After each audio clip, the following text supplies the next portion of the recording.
తెలియజేయండి. దేవునికి స్తోత్రం చెప్పండి గట్టిగా, శబ్దం గట్టిగా. హల్లెలూయా, హల్లెలూయా.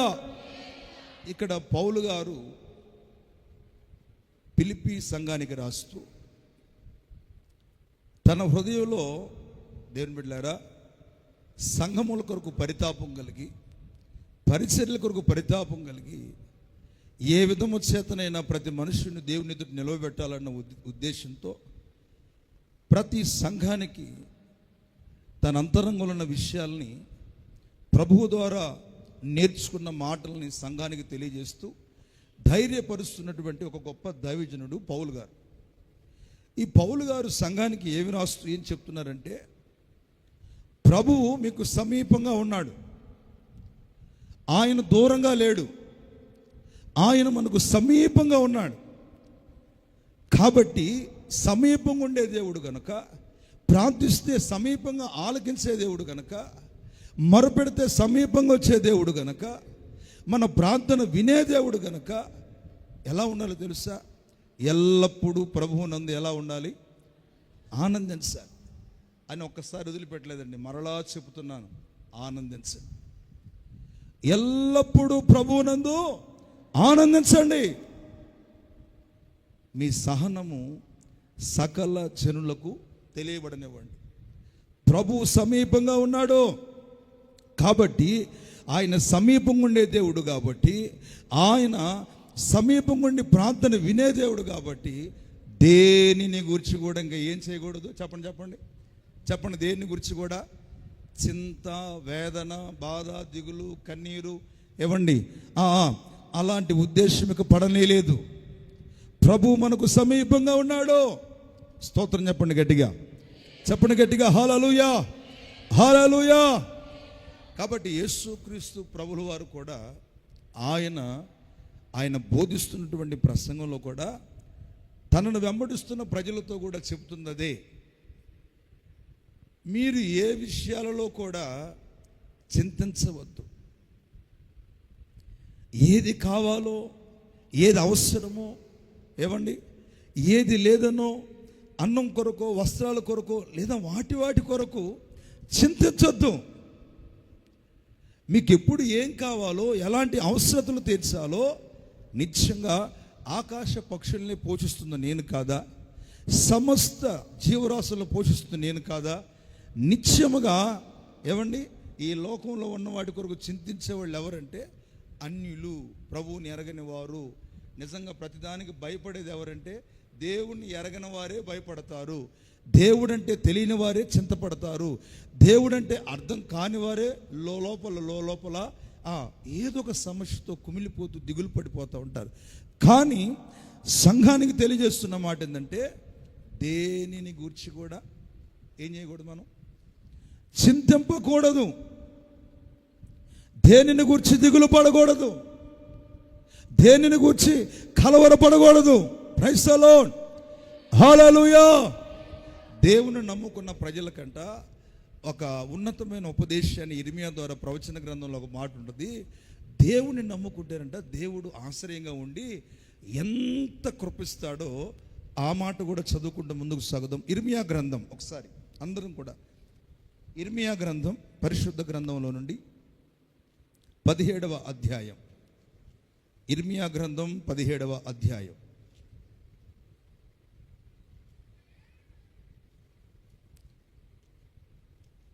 7-8 వచనాలు చదువుకుందాం. యెహోవాను నమ్ముకొనువాడు ధన్యుడు, యెహోవా వానికి ఆశ్రయముగా నుండును. చూడండి, నమ్ముకున్నవాడు ధన్యుడంటే ఎలాంటి ధన్యుడంటే, వాడు జలముల యొద్ద నాటబడిన చెట్టు వలె నుండును, అది కాలవల ఓరను దాని వేళ్ళు తన్నును, వెట్ట కలిగినను దానికి భయపడదు, దాని ఆకు ఎప్పుడూ పచ్చగా ఉంటుంది, వర్షము లేని సంవత్సరమున చింతనొందదు, కాపు కూడా మానదు. దేవునికి స్తోత్రం చెప్పండి గట్టిగా, శబ్దం గట్టిగా, హల్లెలూయా, హల్లెలూయా. ఎందుకు పౌలు గారు ఈ ఉద్దేశాన్ని తెలియజేస్తున్నాడంటే, దేనిని గురించి మీరు చింతపడొద్దు. ప్రభు మీకు సమీపంగా ఉంటాడు. మీరు నమ్ముకున్న దేవుడు ఎవరంటే ఆ నమ్ముకున్న వారికంటే ఆశ్రయంగా ఉంటాడంట. నమ్ముకున్న వారికి ఒక కాపుదలగా ఉంటాడు. నమ్ముకున్న వారికి వారి నమ్మకాన్ని వమ్ము చేసే దేవుడు కాదు. దానికి సాదృశ్యంగా ఇక్కడ చెప్తున్న మాట ఏంటంటే, నమ్ముకున్నవాడు ధన్యుడు, వానికి యెహోవా ఎలా ఉంటాడంటే ఒక ఆశ్రయముగా ఉంటాడు. స్తోత్రం చెప్పండి గట్టిగా, హల్లెలూయా చెప్పండి గట్టిగా, హల్లెలూయా. ఎలా ఉంటారంటే జలముల దగ్గర నాటబడిన చెట్టులాగా. మీరు ఎప్పుడన్నా నీటి కాలువల లేదా చెరువు గట్ల మీద ఉన్న చెట్లు చూడడం ఎట్లా ఉంటాయో, దానికి వెట్ట అంటే ఎండ తగిలిన, శ్రమ తగిలిన, ఎంతటి వేసవికాలం వచ్చినా కూడా నీళ్ల దగ్గర ఉన్న చెట్టు దాని వేళ్ళు నీళ్ళలో కల్లా ఉంటాయి కాబట్టి ఆ నీటి సారాన్ని పీల్చుకుంటూ ఆ నీళ్లు వేళ్ళకి ఎప్పుడు తగులుతుంటాయి కాబట్టి అది వాడిపోవటం జరగని పని. దానికి ఎండ తగిలినా కూడా బాధ లేదు, వర్షంతో కూడా పని లేదు, దానికి చింతే లేదు. ఎండాకాలం వచ్చిందని చింత లేదు, ఏమండి అన్ని చెట్లలాగా ఉండే చింత చెట్టుకుండదు. కానీ అలాంటి కృప దేవుడు మనకిస్తాడంట. నిత్యముగా దేని బిడ్డలారా, వర్షము లేని సంవత్సరమును కూడా చింత నొందదు. చెప్పండి, కాపు మానదు. ప్రభువు నమ్ముకున్న ప్రజలు, ప్రభువు నెరిగిన ప్రజలు, ప్రభువుతో నడిపించబడుతూ ప్రార్థిస్తున్న వారికి ఉండాల్సిన ఒక నిశ్చయిత ఏంటంటే, నేను ఆయన నమ్ముకున్నాను, ఇంకా నాకు చింత ఏంటి? నేను ఆయన నమ్ముకున్నా, నాకు దిగులేంటి? ఆయనే నాకు ఆశ్రయంగా ఉన్నాడు కనుక ఇక నాకు దిగులేంటి? స్తోత్రం చెప్పండి గట్టిగా. ఎండ తగిలినా దిగులు లేదు, వర్షం రాకపోయినా దిగులు లేదు, నాకు చింతే లేదు. స్తోత్రం చెప్పండి గట్టిగా, చెప్తాం గట్టిగా, హల్లెలూయా, హల్లెలూయా. నిజంగా దేవుని బిడ్డలారా, ఈ 7 దినాల ఉపవాస ప్రార్థన ఇదిగో ముగింపు గడియల్లోనికి మనం వస్తున్నాం.